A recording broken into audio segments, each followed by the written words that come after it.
Hello everyone, Star Wars News 101 here, and welcome back to another video. Today, what we are going to be talking about is a very interesting topic, and this topic is, I hope it becomes true. So, today's topic is about Disney replacing the entire sequel trilogy and making a new one. As you all know, the sequel trilogy didn't do so well compared to the prequel trilogy or especially the original trilogy. So if you didn't know, The Force Awakens opened with 247 million with an opening weekend and a total of over $2.5 billion, I believe, which is really, really, really good. It was the first new Star Wars movie in decades, and people were really, really excited about it. If you don't know who the president of Lucasfilm is, her name is Kathleen Kennedy, and she didn't have much creative control over it because she was just getting the job. It was her first film. They wanted to bring expertise in and do it, so she didn't have much say-so in it. But she did have complete control over The Last Jedi because of how well The Force Awakens did. Because The Force Awakens actually was liked by the general audience. I personally loved it, and I'm sure a lot of you guys out there loved it as well. But The Last Jedi is a little different. So if you don't know who Kathleen Kennedy is, she loves being a politician. She is an activist, she's a feminist, whatever you want to call her. So she loves pushing this agenda, this, the Force is female agenda. She wanted to push, identity politics, and she wanted to push all this into Star Wars. So what happened was The Last Jedi opened with 220 million, opening weekend 220 million, which is actually really, really good. Force Awakens was 247, Last Jedi 220. It's lower to be expected, obviously, but it fell 700 million below, which is about $1.3 billion total. It fell $700 million below The Force Awakens total, which is around $2.5 billion, which is insane. And that's because she hired the director Rian Johnson. Rian Johnson has the same beliefs that she does.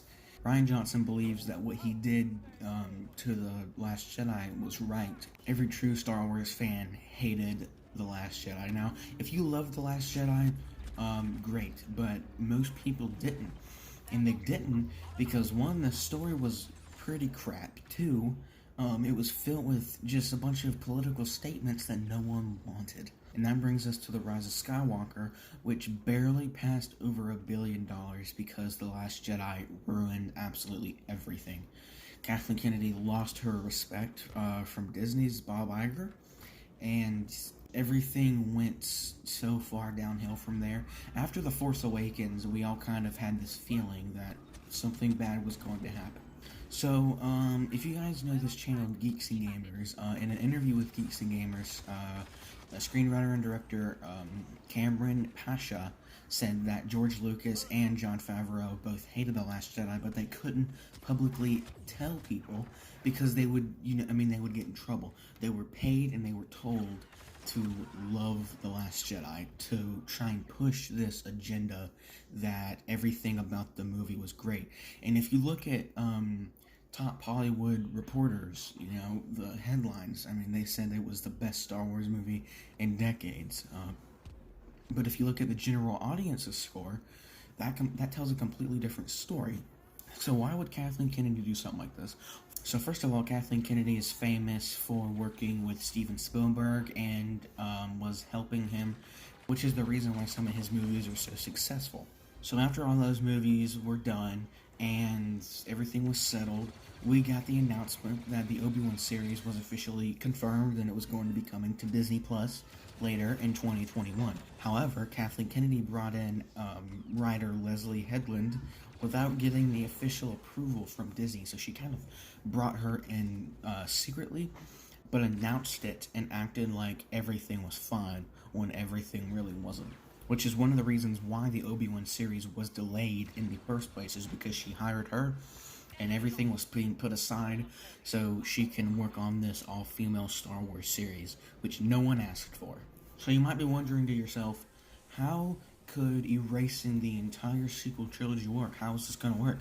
Well, really, all Lucasfilm needs to do is decide that this is going to happen and take swift action on it. So basically what that means is they need to remove The Force Awakens, The Last Jedi, and The Rise of Skywalker. They needed to completely strip their episode names, and then they would be put under the Star Wars Legends category, which is basically a bunch of myths and stuff that isn't actually true, which Kathleen Kennedy claims doesn't even exist.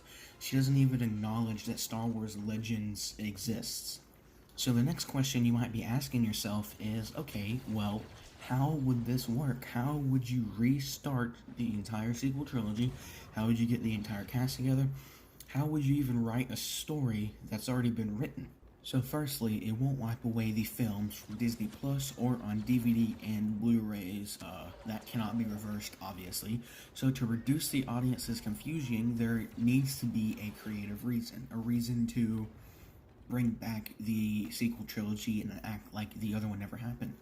That is where the idea of the Veil of the Force comes in. Of course, the reason would have to be canon as well to make sense, and this idea is canon. So, in episode 14 in season 4 of Star Wars Rebels, in an episode titled The World Between Worlds, the Veil of the Force is introduced. The Veil of the Force is a dimension of the Force that connects time and space together. According to Victor Van Doomkonk, a reliable YouTuber who was correct about a lot of things, like The Last Jedi and The Rise of Skywalker being flops and the Rise of Skywalker leaks, he says that the Emperor had a room full of mirrors on the second Death Star that was connected to the Veil of the Force.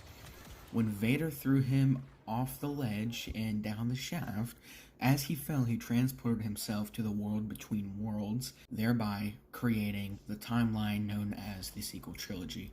All that is needed is to prevent him from leaving it, which would act like the sequel trilogy never happened, basically. So what is the whole solution, you might ask? To make a multiverse. That is what would have to be done, like the MCU and the DC extended universe. So, to wrap it all up, this is complicated. It's really complicated to understand, I know that. But if you really listen to it and you pay attention to it, it makes a ton of sense. And this idea is in canon because it is in Star Wars Rebels, and Rebels is canon. If they do this, if they decide to do this, it seems like they're trying to. It seems like Jon Favreau and George Lucas are really trying to push this agenda. The only thing in the way is Kathleen Kennedy and her agenda and her identity politics and stuff. So we'll have to wait and see. I will update you guys as much as possible on this. Yeah, thank you guys so much for watching. If you did enjoy this video, please smash the like button and consider subscribing. And I will talk to you guys in the next one. Peace.